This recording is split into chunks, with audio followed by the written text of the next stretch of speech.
guys, welcome back to the channel. Today we're watching episode 2 of Andor. I did watch episode 1 and I felt like it was a little bit of a slow burn, which I know that that's like the term that's going around about the show. Definitely watching, I think all 3 episodes probably would have served me better, but still how I felt at the end of that first episode is how I felt. I do think that my expectations needed to be managed just a little bit better. I think going into it and kind of knowing that it's not necessarily a prequel to Rogue One, but it's about a character from Rogue One. I need to remind myself that it might not have the same vibe, the same feel. He's not the same person. The whole world needs to still be set up for us. So learning about Cassian, I think, is what these first 3 episodes are going to be mostly the character building of him himself. And that's on me. That's on me for having an expectation, and I know better than to do that. But I think when it came to Star Wars, I just get excited, and a lot of people were hyping it up even before the episodes came out. So then I was just like, oh, what are we gonna get? And it really was this, gritty feeling world. A lot of people were kind of comparing it to Blade Runner, just the feel and the vibe at the beginning with like the synth music and the lighting and kind of the rain. I can see that. I thought it was just nice to kind of have different environments because we don't really get that a lot in Star Wars. We get a lot of desert planets. So it was nice to kind of get a more industrial planet like Ferrix. And it was nice to get a new droid. I think B2EMO is adorable. And, I don't think that there's a droid that I've met that I don't like. One with like a personality. I definitely like K2SO, R2D2. BB-8, like they're all adorable. Well, K2SO is kind of a badass, but I really liked him. I was really hoping he was going to be in this series and maybe in season 2. Who knows? But we start off with Cassian trying to find his sister in a brothel. It's probably been years, maybe even decades since he's seen her last. And he's followed out of the brothel by 2 security guards because they kind of have these exchanges that were less than savory. And he ends up killing them both. Now, to me, I'm like, no big deal. You leave the planet, you go somewhere new, no one ever knows that you did this. There's a security guard that's not willing to let this go. I had to look it up because I don't believe that they said his name, but I guess his name is Syril. I hope I'm saying that right. If they say it in the next episode or 2, that'd be lovely, just so I can confirm that. I don't think they said it in the last episode. I really don't. But he definitely wants to investigate these murders. The fact that he takes so much care and wants to like be very I don't know, like he cares about how he's presented as a guard or as a cop or as a detective. I'm not quite sure what his role is, but he takes it very seriously. Which I think you should if you're in that role.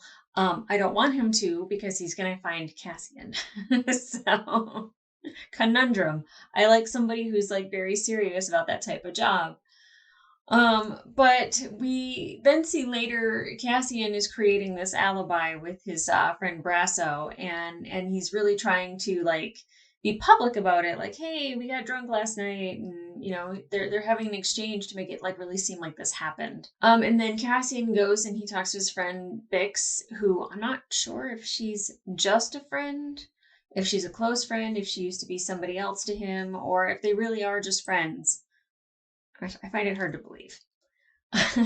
But he tells her that he needs to get into contact with her contact, like a high profile contact, because he has an Imperial Starpath unit. That sounds important, but I don't know what it does. And later on in the episode, we actually see her making contact with that contact. There are a lot of people that Cassian owes favors to or money. And he seems pretty slick about getting out of it. So, like we know him as that guy a little bit. Not a lot, but a little bit. Like I think in Rogue One he's a little more authoritative, which I like. He's very sure of himself. There's a confidence about him. There's a swagger. In this one, you can kind of see him like kind of dealing a little bit and trying to be smooth, trying to get out of it. He's getting out of these scenarios now. I don't know if he'll continue getting out of them or if there will be a price to pay at some point. I'm sure there will be. And we're also shown like flashbacks of the Kenari tribe, and it doesn't look like there's any adults around. It looks like it's all just kind of like older kids and then some younger kids. At least I didn't see any adults. And they show a ship crashing overhead. And a lot of these kids start putting on kind of war paint and traveling off to either go take a look at it, see what it's about. It's mysterious, but it ends the episode with Cassian giving his sister this look. It could be the last time he ever saw her, which would be very sad and devastating, but at the same time, I would not be surprised. So I'm going to hop into episode 2.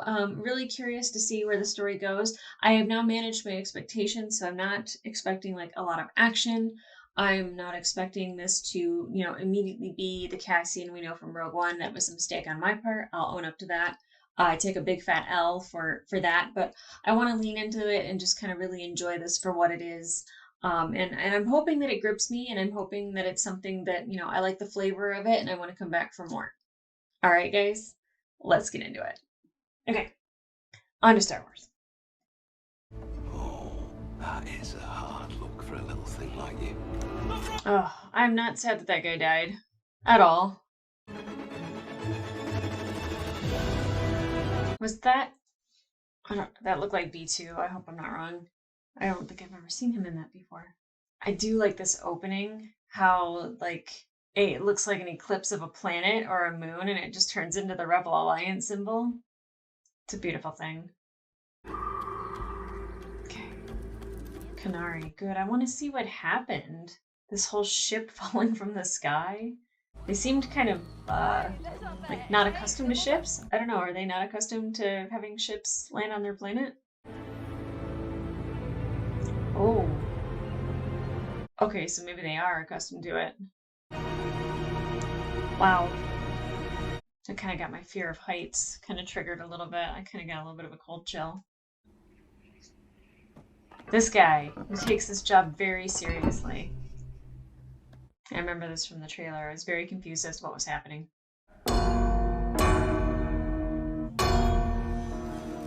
Good work.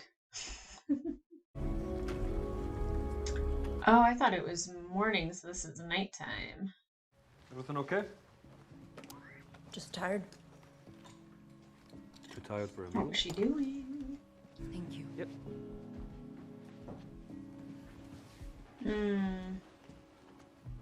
I don't like this guy. He's nosy. Shoot.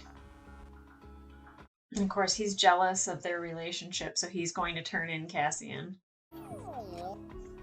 Don't you say a word. Oh, I love her. Oh, this. I was helping Pegland. Tripped on a cable. You've been busy. Read it to him, P. Uh-oh. Kika can't speak now. Read it. Papa Primor Authority is seeking a Kenari male resident of Ferrix for questioning. Yeah, it's you, son. About what? That you were born in Kenari. When everyone I've told is dead. That's ridiculous. Jesse, Samo, huh? That's family. If we're making a list, we're making a list. Well, it's all your women I'm worried about. Oh, come on, please. Oh. Oh. Well, then who told these Primo bastards about Kenari? Why is Kenari a big deal? Where is she? Kika comms access trouble. Kika calculating reroute. Oh. Powering down. Shit. Haven't been here in a while. I wasn't sure it was safe. What did you do? Two guys jumped me. It went too far. It's too late to call him off. He'll be here in the morning.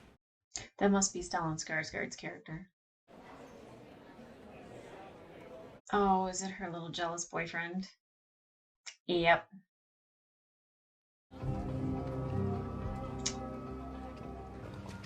Yeah.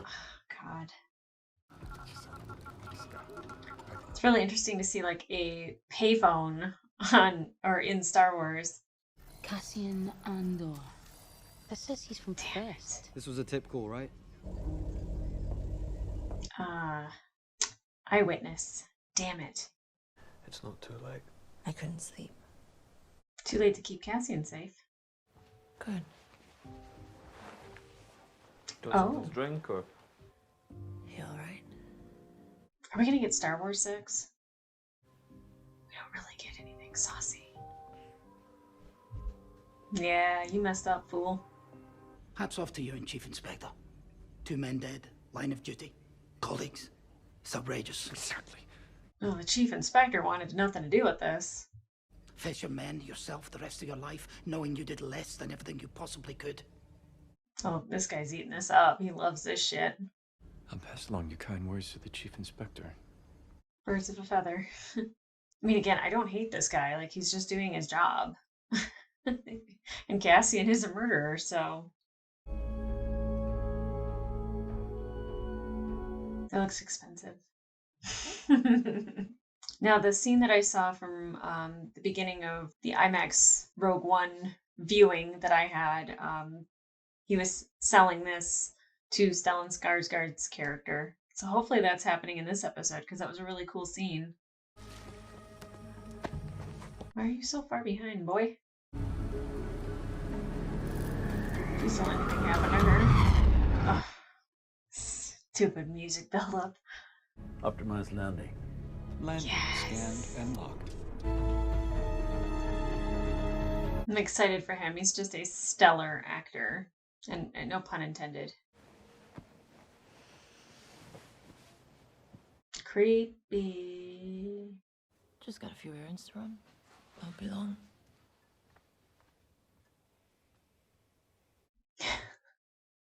He's already a very insecure man. He didn't need to hear that. You have to go away. And? You have credits for Marva. You should stay. If I can bring them myself, I will. Go! I like B2.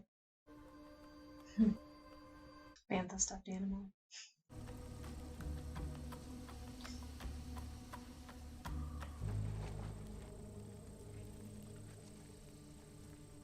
Yeah, he doesn't look good either. This chick is brave. Why are they both yellow? I mean, they could be an alien race. I don't know, but they look sickly, like something's wrong.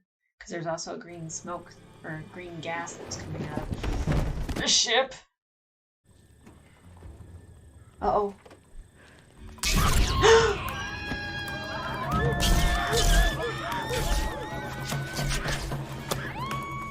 Why would he just start shooting? What is wrong with this guy? Oh, they're blow darts. I love that.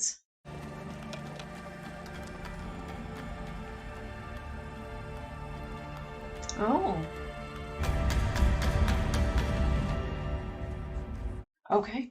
Getting a little feisty. I like it. Kenari, abandoned after Imperial mining disaster. Oh. Mining, everyone died.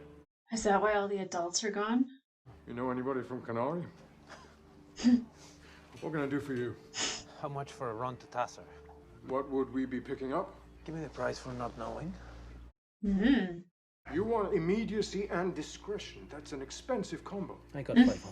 Well, you should plan more carefully. Okay, let's split the difference. It's your choice. Oh, what kind of a ship is that? Cassian Andor. Apparently a security ship. Andor should be considered armed and dangerous. Yes. All your son. I don't think he's used to being in charge. And I can't imagine a team I'd rather share it with than all of you.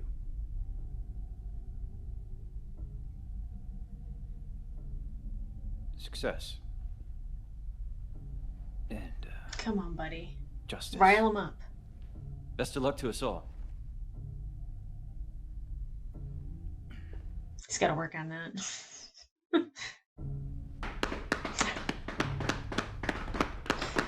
Oh, it's so patronizing. Well said, son. This guy. Inspiring. I mean, he's got that guy's support, so that's good. He's got someone kind of like ramping him up a little. Again, I know and love Cassian from Rogue One, but I really want the security guy to like get his justice. Who knows who you're talking to these days? Me, I'm in propulsion. We do add-ons and boosters. I like how it's just like taking a train to work. You got your little Bluetooth in, have a little conversation with a stranger on the train. Oh, okay. Didn't expect a drum solo, but okay. It's a great shot. These episodes have the weirdest end spots. They really do. Okay, so definitely got a little bit more in this episode that kind of like really helped kind of propel the story a little bit, because it gave not only a little bit of history into Cassian's childhood on Canary, but also we kind of see that Syril is a little bit wet behind the ears as a leader. And then also Bix and how her kind of bad relationship really put Cassian in the scope of security. Bix and her relationship with Tim, like obviously Tim has a bit of an insecurity and a jealousy issue when it comes to Cassian. Bix is very close to Cassian. It seems like from Marva's perspective that Cassian has a lot of women that he's close to, but I don't know what his and Bix's relationship truly is with each other. But you can tell Tim is not okay with it. And when Tim reads the communication that they are looking for a darker, I don't know if it's a darker, what do they say, a dark featured person from Canary, he knows immediately that it's Cassian. I don't think he knows Cassian is from Canary, but I think he knows because Bix was looking at it and it kind of fit everything. And that he was a person of interest, that definitely you could tell he was drinking and he was having a hard time debating on whether or not he should actually, make this call and let them know where Cassian is. But really seeing Bix and Cassian together was the thing that, just set it into motion. I get it. I totally get it. He doesn't have any reason to like Cassian. He doesn't have any reason to think that relationship is innocent. They always seem to be skulking about and she's keeping secrets from him. So I get it. I just don't like it.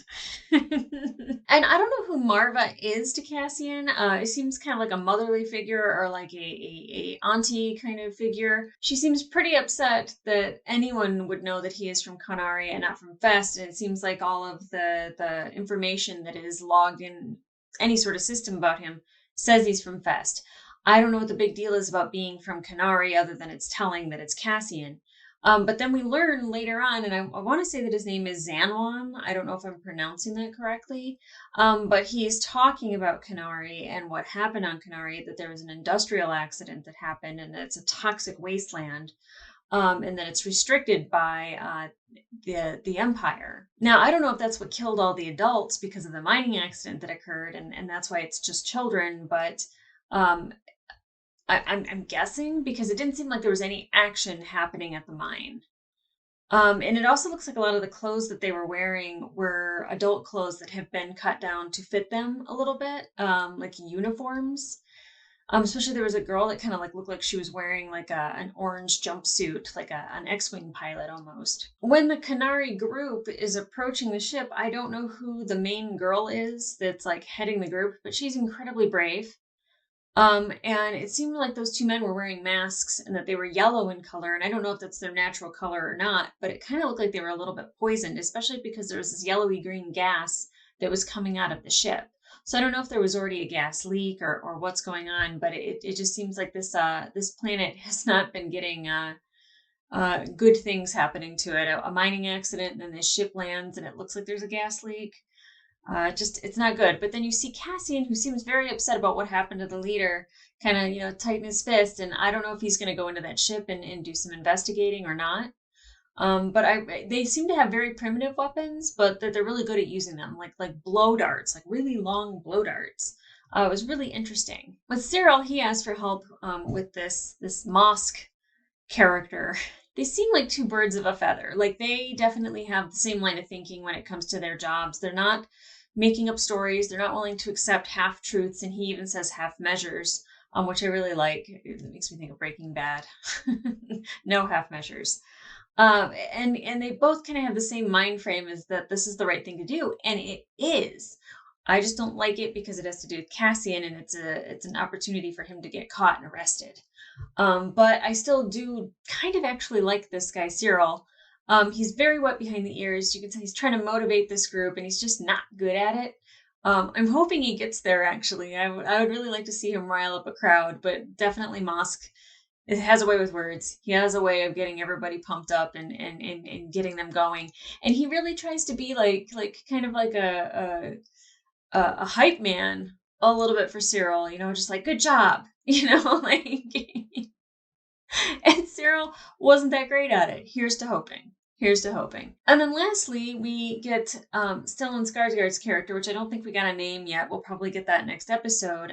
But, you know, he's obviously here to meet with Cassian about this unit that Cassian has, the Star Path unit, which looks really expensive. It looks really important. It has like the little handles, so it looks like it goes into a computer. It looks very important. It really does.